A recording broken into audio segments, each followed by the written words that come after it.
So this video isn't really going to be like the 5 things you need to do to reach like 2000 online, because there's already like a crap ton of those videos, and to be honest, they all basically say the same generic crap that you've already heard. So today I want to go over basically how I reached 1827 V-Day rating despite basically being clueless. And I want to open this up with a bit of a story. So this was back in the year 2016. This was April. We have in Australia this weekend called Anzac Day weekend to commemorate a bunch of people who died in the war, unfortunate and stuff. But okay, Anzac Day, the thing that I really liked about when I was a kid was I got to play chess, because there's like a long weekend. That's the important thing, right? And the other day I just remembered this story, but basically when I was a kid, I was, 13 years old at the time, playing in this tournament. I was walking around during the round because, like sometimes when your opponent's taking a long time to think, you get bored and you start looking at other people's games. One of my friends comes and talks to me at the time, and he starts telling me about his game, and he tells me, I have this Maroxy bind on the board. And I'm just like, what is that you just said? And he's like, Maroxy bind. And he explains to me it's sort of like this pawn structure where you have pawn, like a pawn on c4, pawn on e4, usually black is being kettling like their bishop on the king side. It can often come out of like an accelerated dragon, an English opening. And I basically didn't know what this was. And you might be thinking, like, why are you telling us this? And the reason is I had a FIDE rating at the time of like 1827. And my friend had a FIDE rating like not even 1600. He was like 1500.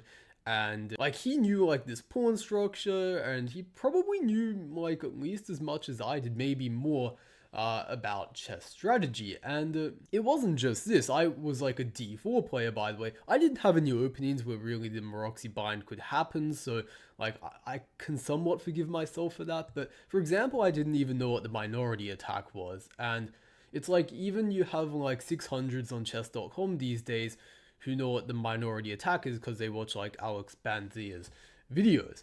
I was 1827 FIDE, and that's probably equivalent to like online, like Blitz maybe around 2000, maybe just slightly lower, right? And I didn't know what the hell the minority attack was. I'd maybe vaguely seen it before, but if you said to me, show me what the minority attack is on the chessboard, to be honest, I'm not sure I could show you. I was like really clueless, and I'm particularly ashamed of this because I literally played 1d4. That was my main white opening, and I still didn't know what this was. And you might be thinking like, okay Sam, where are you going with this? But what I really want with a picture of Tai Lopez up on the screen here is knowledge does not equal power, right? And this is sort of like, I guess, common sense. A lot of people say like, yeah, you can't just like read a ton of books and accumulate a bunch of knowledge. But like I really was the prime example of that. I knew nothing about chess, right? Like I genuinely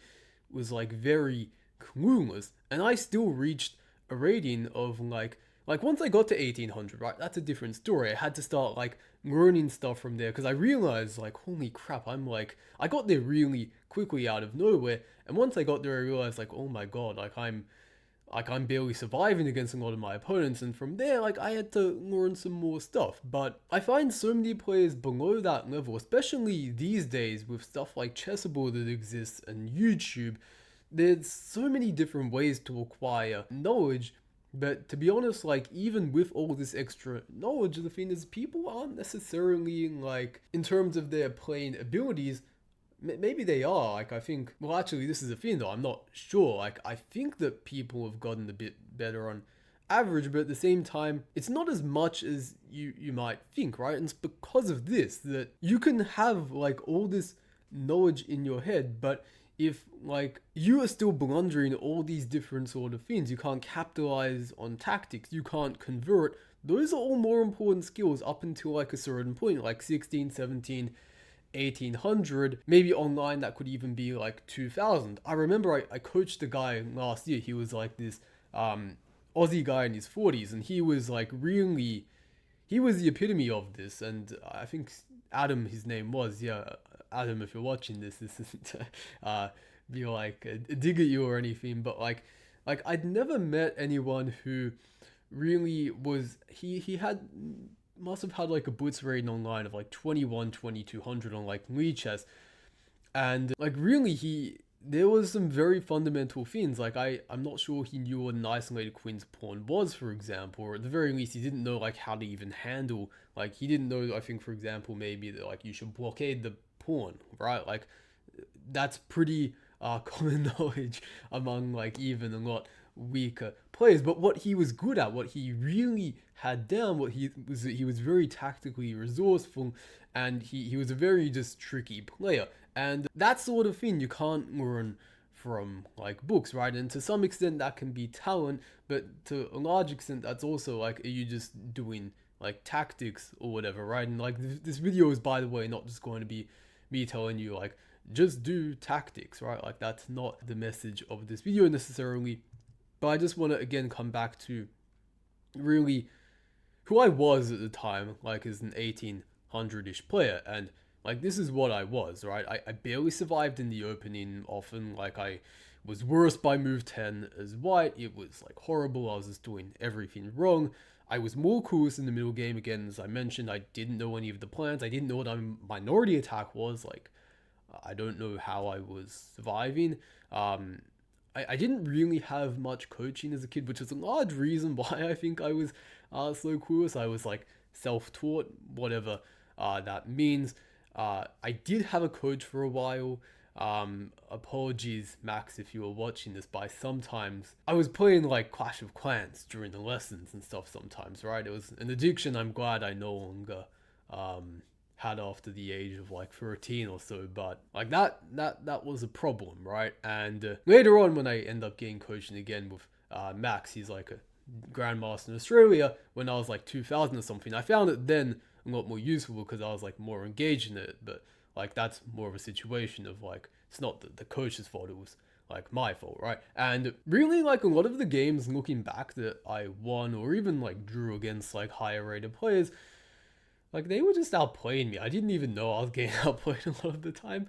I was kind of too like clueless to realize if I had a worse position. Then I'll just randomly like get a tactic and I'll like completely flip the position on its head, and I'd like beat some.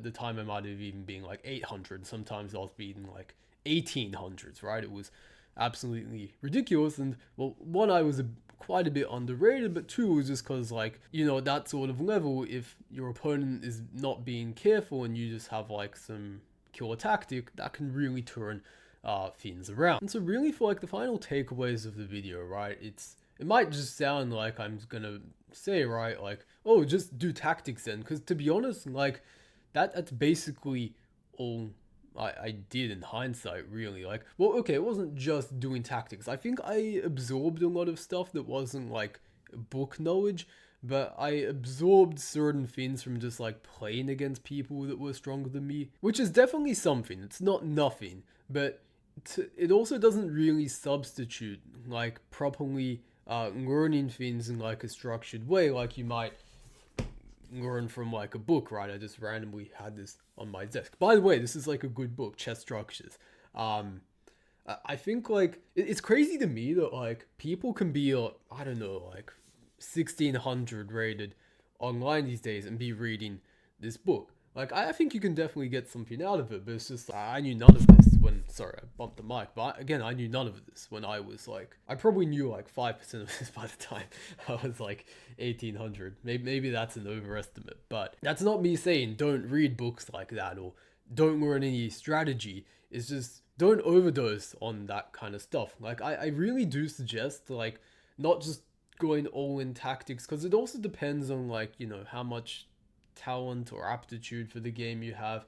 I probably was like above average in terms of talent, so like I could get away more without like studying that stuff. But for a lot of you guys, I recommend like really dialing in the tactics, but also picking up some knowledge along the way. And I think most of you guys probably already are doing that, and maybe too much of that, which is why I want to make this video, because I think that a lot of players, especially like today again, where you have all this stuff online and there's like a billion chessable courses, these YouTube videos, it's easier than ever just to like think that you're learning all this stuff, right, by consuming all this information, but then it doesn't actually translate to your actual game results. And I was the opposite. I didn't like really formally learn anything. I was just playing a lot against like people in real life or like my chess club and stuff, and I was like kind of doing like tactics here and there, right? And I was doing it fairly consistently, at least from memory, but there was no like structure. Like I have to do 20 tactics today. It was literally just like I was bored at home and I'm like, oh, okay, I'm not gonna play Pokemon. I guess I'm gonna play puzzles on chess.com. I don't know, but yeah, that's basically going to be all for today. If you want more help with your game, I have a link in the description you can fill out where you can get one-on-one coaching with me if that is something that you would like. I am accepting more students at the moment, but yeah, anyways, just remember, knowledge does not equal power, and I hope you guys have a good day.